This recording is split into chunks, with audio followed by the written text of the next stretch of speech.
Bismillah, Assalamualaikum warahmatullahi wabarakatuh.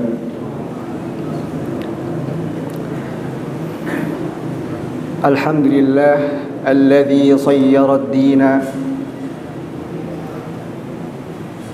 maratib wa darajat wa ja'ala lil ilmi bihi usulan wa muhimmat. Asyhadu an la ilaha illallah haqqan wa asyhadu anna Muhammadan abduhu wa rasuluhu sidqan. Allahumma salli ala Muhammad wa ala ali Muhammad kama sallaita ala Ibrahim wa ala ali Ibrahim innaka Hamidum Majid.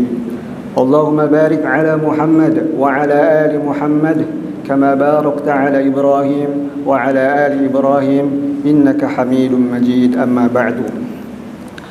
Ikhwatal iman, a'azzani Allah wa iyyakum. Segala puji hanya bagi Allah Subhanahu wa taala yang telah memberikan kepada kita beribu-ribu kenikmatan. Di antara nikmat yang Allah Subhanahu wa taala berikan kepada kita pada hari ini, Allah Subhanahu wa taala masih memberikan kesempatan kepada kita untuk kita hadir di majlis ilmu, majlis yang mulia ini. Salawat serta salam semoga senantiasa tercurah limpahkan kepada Nabi kita Muhammad sallallahu alaihi wasallam, kepada keluarganya, kepada sahabatnya, serta kepada orang-orang yang senantiasa setia berjalan di atas manhajnya Rasulullah sallallahu alaihi wasallam hingga akhir zaman. Ikhwatal iman, a'azzani Allah wa iyyakum. Insyaallah pada siang hari ini kita akan melanjutkan kembali kajian tentang puasa. Dan sekarang kita masuk ke dalam pembahasan i'tikaf. Al-Qadi Abu Syuja rahimahullah ta'ala mengatakan, faslun, ini sebuah fasal fil i'tikaf yang menjelaskan tentang i'tikaf. Jadi di antara kebiasaan para ulama, terutama ulama fikih, ketika mereka mengakhiri bab siyam, mereka mengakhiri dengan bab i'tikaf.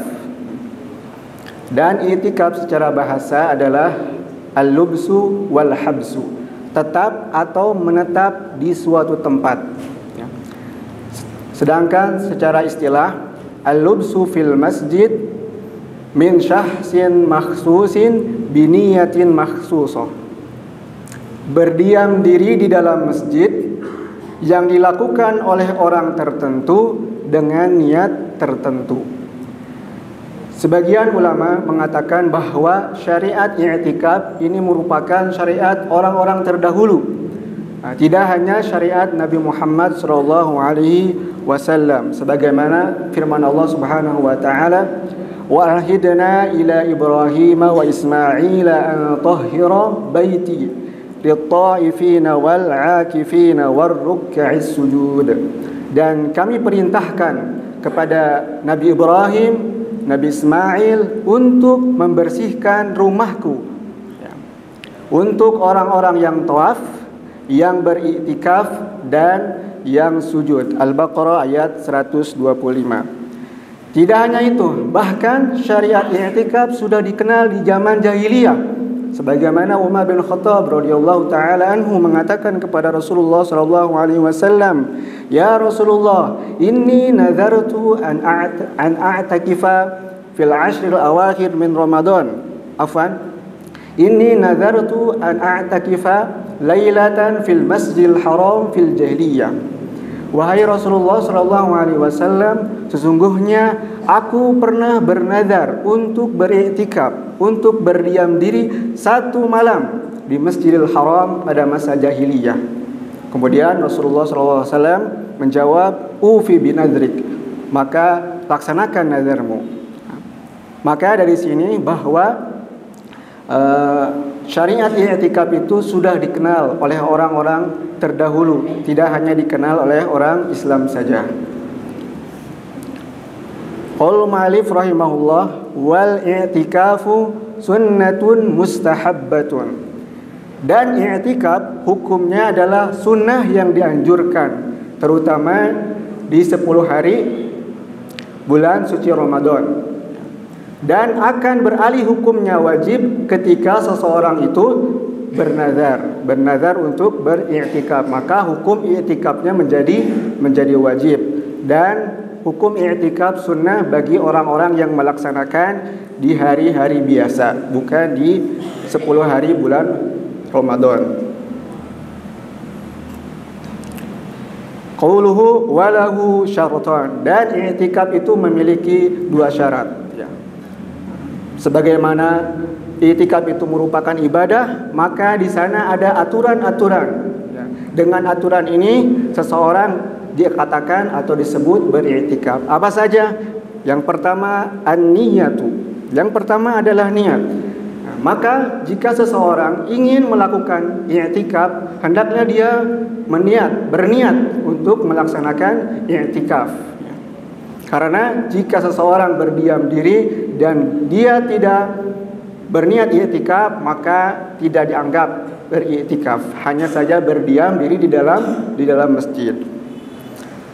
Rasulullah Shallallahu Alaihi Wasallam bersabda, innamal a'malu binniyat, sesungguhnya amal itu tergantung kepada niatnya. Maka jika ada seseorang yang berdiam diri di dalam masjid, dia melaksanakan sholat, membaca Al-Quran, atau duduk seperti kita sekarang duduk di majelis ilmu, ya, tapi dia tidak berniat untuk i'tikaf, maka dia hanya mendapatkan pahala sholat, kemudian membaca Al-Quran, kemudian duduk di majelis ilmu. Namun jika dia berniat untuk beriktikaf, maka dia pun akan mendapatkan pahala beriktikaf. Kemudian untuk syarat yang kedua, syarat i'tikaf adalah walubsu fil masjidi, berdiam diri di dalam masjid. Di sini ada kata walubsu, berdiam ya. Berapa durasi seseorang itu dikatakan dia telah beriktikaf di dalam masjid? Di sini ulama berbeda pendapat. Ada yang mengatakan bahwa iktikaf itu harus dilaksanakan 10 hari atau 9, tidak boleh kurang. Juga ada yang mengatakan 1 hari 1 malam. Juga ada yang mengatakan siang hari atau malam hari saja. Juga ada yang mengatakan lahdoh, beberapa saat saja. Nah, kesimpulan dari pendapat atau 4 pendapat ini, Ibnu Hajar rahimahullah ta'ala mengatakan ketika menafsirkan ayat wa antum aakifuna fil masajid, dan sedangkan kalian beriktikaf di masjid, kata beliau, Allah Subhanahu wa ta'ala dalam ayat ini tidak mengkhususkan jangka waktu berapa kita beriktikaf, dan Allah Subhanahu wa ta'ala, kata beliau, itu tidak pernah lupa, tidak akan mungkin lupa. Ini dikutip dari kitab Al-Muhallal. Kemudian Imam Nawawi juga rahimahullah ta'ala mengatakan waktu minimal i'tikaf sebagaimana yang dipilih oleh jumhur ulama adalah yang disunahkan itu hanya sesaat saja. Kemudian beliau melanjutkan berdiam di sini boleh lama dan boleh sebentar ya, atau beberapa menit saja, atau hanya sekejap hadir, itu dikatakan i'tikaf juga. Ini dikutip dari kitab Al-Majmu'. Kemudian Al-Mardawi rahimahullah ta'ala juga mengatakan waktu minimal dikatakan i'tikaf pada i'tikaf yang sunnah atau i'tikaf yang mutlak adalah selama disebut berdiam diri walaupun hanya sekejap ya. Ini dikutip dari kitab Al-Insaf. Sehingga jika ada pertanyaan, bolehkah saya misalkan ya, beriktikaf di 10 hari bulan Ramadan ya, di siang hari saja, di malam hari saja, karena di siang hari harus bekerja. Maka kita katakan boleh, karena syariat iktikaf bisa dilakukan hanya beberapa saat saja. Kemudian di sini ada kata fil masjidi, di dalam masjid. Ini mengisyaratkan bahwa tempat beriktikaf itu di dalam masjid. Ya, tempat beriktikaf itu di dalam masjid. Sebagaimana Allah Subhanahu wa ta'ala berfirman, wa antum aakifuna fil masajid, sedangkan kalian beriktikaf di dalam masjid. Dan perkataan Umar tadi ya, lailatan fil Masjidil Haram ya, beliau bernazar untuk beriktikaf 1 malam di Masjid Haram ya. Apa kriteria masjidnya? Imam Malik mengatakan kriteria masjidnya adalah ditegakkan di sana sholat 5 waktu secara berjamaah. Kemudian ditambahkan oleh Imam Syafi'i juga ditegakkan di sana sholat Jumat. Ya. Alasannya kata Ibnu Qudamah agar orang yang beriktikaf itu fokus beribadah kepada Allah Subhanahu wa taala dan tidak banyak keluar. Adapun syarat orang yang beriktikaf adalah dilakukan oleh seorang muslim berakal, juga suci dari hadas besar, junub, ya. Kemudian haid dan nifas. Jadi seorang wanita boleh melakukan i'tikaf dengan syarat dia suci dari haid dan nifas dan juga tidak ikhtilat, tidak bercampur baur dengan laki-laki. Ya. Sebagaimana hadis Aisyah radhiyallahu taala anha, kana Nabi sallallahu alaihi wasallam ya'takifu fil ashril awakhir min Ramadan hatta yatawaffahu Allah. Thumma atakafa azwajuhu min ba'dihi. Bahwasanya Rasulullah sallallahu alaihi wasallam melaksanakan i'tikaf di 10 hari bulan Ramadan sampai Allah Subhanahu wa taala mewafatkannya. Kemudian setelah Rasulullah sallallahu alaihi wasallam wafat, para istrinya melakukan i'tikaf. Jadi para wanita boleh melaksanakan i'tikaf. Jadi syarat orang yang beriktikaf itu adalah muslim, baligh, ya, berakal, kemudian suci dari hadas besar, junub, haid dan nifas. Ya, maka tidak sah iktikaf dilakukan oleh orang yang kafir, ya, orang yang kafir, gila, kemudian wanita haid dan nifas juga junub. Karena untuk keempat orang ini ada larangan tersendiri agar tidak diam di dalam masjid. Kemudian beliau melanjutkan, wala yakhruju minal i'tikafil manzuri illa lihajatil insani. Dan tidak boleh keluar bagi orang yang beriktikaf dari iktikaf yang dinazarkan atau iktikaf yang ditentukan harinya 1, 2, 3 sampai 10 hari, maka tidak boleh keluar dari masjid illa lihajatil insan, kecuali dalam keadaan mendesak. Bagaimana kalau tidak mendesak lalu dia sengaja keluar, maka i'tikafnya batal. Lalu bagaimana kalau seandainya dia keluar tidak mendesak tapi bermanfaat? Seperti contoh misalkan mengisi kajian di luar, atau membangunkan istri supaya melaksanakan qiyamul lail misalkan. Apakah ini membatalkan i'tikafnya? Dalam hal ini i'tikafnya tidak batal. Namun yang lebih utama, yang lebih baik adalah dihindari, ya. Sebagaimana perkataan Aisyah radhiyallahu taala anha dalam riwayat Abu Daud dan dinilai hasan oleh Syekh Al-Albani, as-sunnatu 'alal mu'takif, yang disunahkan bagi orang yang beriktikaf adalah alla ya'uda maridon, ya. Dia tidak mengunjungi orang yang sedang sakit, wala yashhada janazatan, dan tidak mengiringi jenazah, ya. Kemudian wala yamassam ra'atan, dan tidak menyentuh wanita, wala yubashiraha, dan juga tidak mencampurinya, wala yakhruja lihajatin illa limakana labudda minhu, ya. Dan tidak keluar untuk suatu urusan kecuali urusan itu harus dilakukan, maka boleh keluar.